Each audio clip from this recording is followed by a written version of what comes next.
Hello YouTube, Facebook, it's Dave again.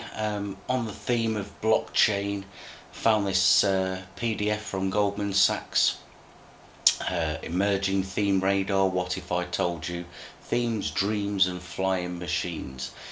Just down the side here, it's got 7 pointers. 7 for 7. The first one I find most interesting, and that is the blockchain could disrupt everything. Potential use cases for the core technology behind Bitcoin abound. The VC backdrop is healthy and expectations are high, but roadblocks remain. Now, when you scroll down a little bit, somewhere here, it's page 3. Here we go. Blockchain could disrupt everything. From Silicon Valley to Wall Street, technologists and investors alike are buzzing about the potential for the blockchain to revolutionize, well, everything. The hype is high and the potential is real, but roadblocks remain. The funding backdrop is healthy and the application ecosystem is growing. Once considered the underlying pipes of Bitcoin, this technology is quickly taking center stage from its cryptocurrency parent, promising and ushering in a new set of tools to cut costs and challenge the profit pool of the middleman, with a promise to make centralized institutions obsolete. This solution promises to not just address consumer opportunities, but also those for the far more lucrative enterprise. What if I told you that Bitcoin was just the opening act, with the blockchain ready to take center stage? In its purest form, the blockchain is a digital platform that records and verifies transactions in a tamper and revision-proof way that is public to all. Exhibit 1, leveraging the same peer-to-peer technology first developed in the dorm room of the Northeastern University with Napster and subsequently built upon by folks like Skype and Spotify. The tool was first born out of the need to track and create Bitcoin. Specifically, Bitcoin and other cryptocurrencies require a way of building agreement between all parties involved in a transaction. From buying to selling to the trading to storing, every transaction would be chained to each other, so one could never dispute or change the ownership of Bitcoin. This blockchain allows information to be put in, but never deleted.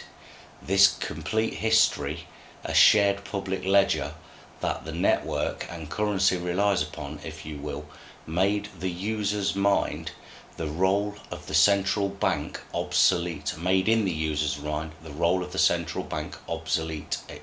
The fiat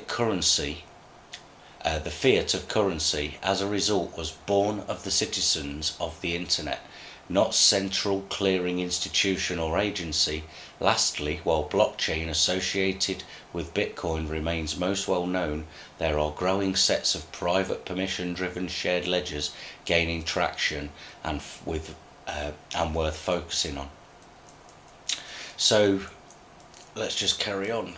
The role of cryptography. Before any transaction is approved and added to the blockchain, it is verified by an algorithm that leverages cryptography to verify its authenticity. Each transaction that occurs in Bitcoin, for instance, has the information sent across the network for trust and verification. By solving the algorithmic riddle behind putting a block of transactions together, individuals or groups known as miners receive a reward, that of more bitcoins. This process, distributed across multiple nodes across a network, is complex, large-scale, incredibly hard to do, persistent and reliable. In this system, everyone has to agree to the transaction, yet no one owns it. It allows people who do not know each other to trust each other, to come to an agreement that is validated, trusted, and held as a matter of public record. I won't go along and carry on there. You can go to the PDF, but there's another section, wait, I thought Bitcoin was dead. Over the last 2 years, ending November 30th, the price of Bitcoin has fallen 67% to $377 and has fluctuated materially high in publicised scandals. Now, as you will see, I'll just start this up. This is IQ options. I have a little dabble on here at some point. Oh crap, I've just typed the wrong password in.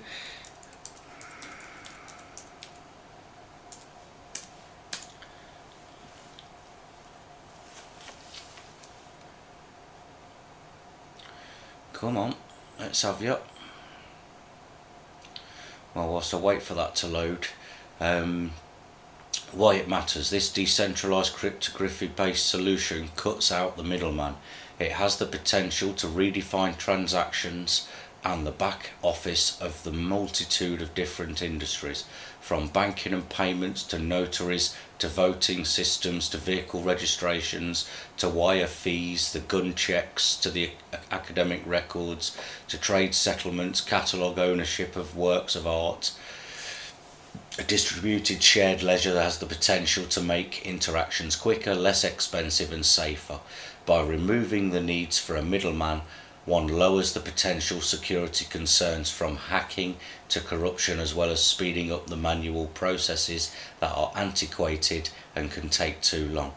Your counterparty risk, if processing time improve, can be near instantaneous, allowing accurate and in real time feedback on risks of exposure. In the world of Author, think of it from the banking side. In the face of the increased capital and regulatory costs, any incremental technology that improves ROI drops to the profit line. Supervisory technology resources as a result could be cut. There are some drawbacks, they say, but yeah, you'll get the gist. You can read this yourself. I'll leave the link under the video, but people telling you that it's owned by the institution or the New World Order, if Goldman Sachs and their crew aren't part of the New World Order, I don't know who is. And if they're saying that it's decentralised in this and cuts it all out, I don't see how there can be any validity to these claims that they own it all and it's a Trojan horse and this, that and the other. Fact of the matter is, the Bitcoin is now at...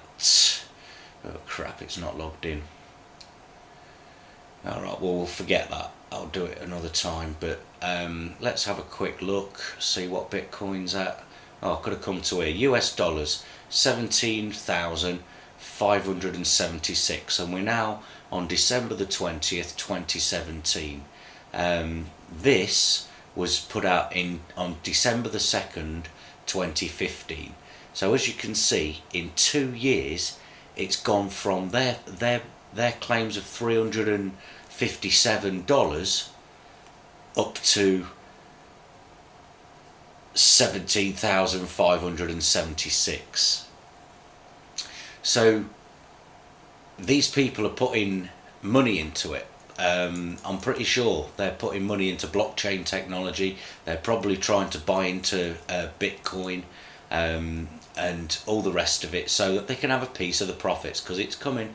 It's a massive change that's coming in the world, where we're not burdened by bankers and their fees, and I think it's going to be a freer world for those that get involved and promote this. Not just promote it, that use it, get involved, embrace the technology, embrace the changes that it's going to bring, and let's start living like free people that we actually are, rather than behaving like the paupers and peasants and slaves that some people have an agenda to make us think we are. Anyway, I'll call that a day. Like the page, come and find me on Facebook. Look after the pennies. I'm also doing BitConnect, as you just saw. That's making money, and we're also discussing other ways to make money in the crypto revolution. Have a salubrious day.